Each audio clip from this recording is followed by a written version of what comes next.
Salut à tous et bienvenue dans ce 7e épisode. Ça y est, les fêtes de fin d'année sont terminées, nous sommes maintenant en 2015, année où normalement ceci va être inventé. Du coup, je vous souhaite à tous une très bonne année et une bonne santé pour 2015.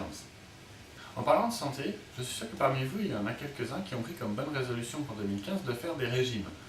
Et bien à tout cela, je dis... Désolé hein.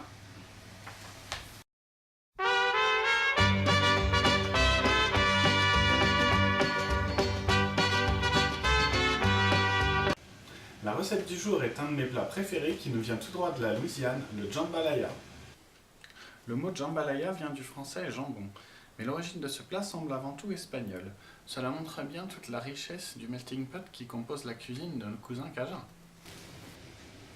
Pour être honnête, j'ai découvert cette recette grâce au titre d'une chanson d'Eddie Mitchell. Oui, c'est un dossier.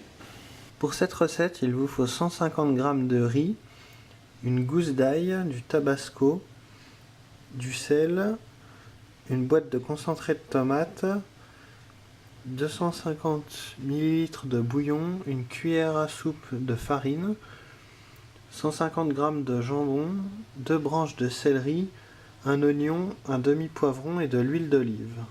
Commencez par mettre le riz à cuire et pendant ce temps émincez l'oignon. Puis le céleri. Et enfin le poivron.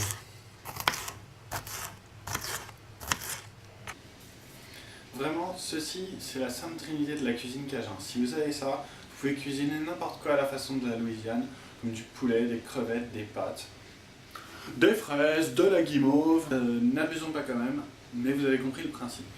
Mettre l'huile d'olive à chauffer dans une casserole, puis ajouter la farine.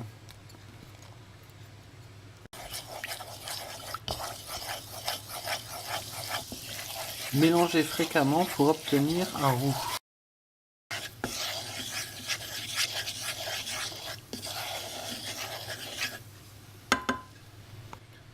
Ajoutez le poivron, l'oignon et le céleri.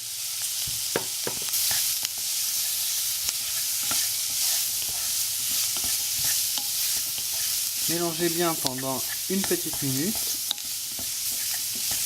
Ajoutez alors l'ail haché et les dés de jambon.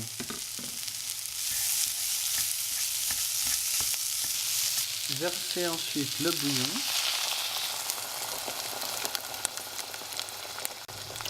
Puis ajoutez le concentré de tomate et mélangez bien. Et on laisse cuire pendant environ 20 minutes à feu doux.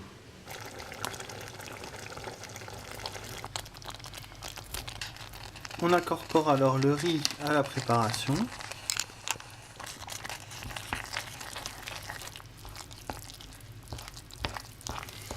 On ajoute un peu de sel et quelques gouttes de tabasco. On mélange une dernière fois et c'est prêt.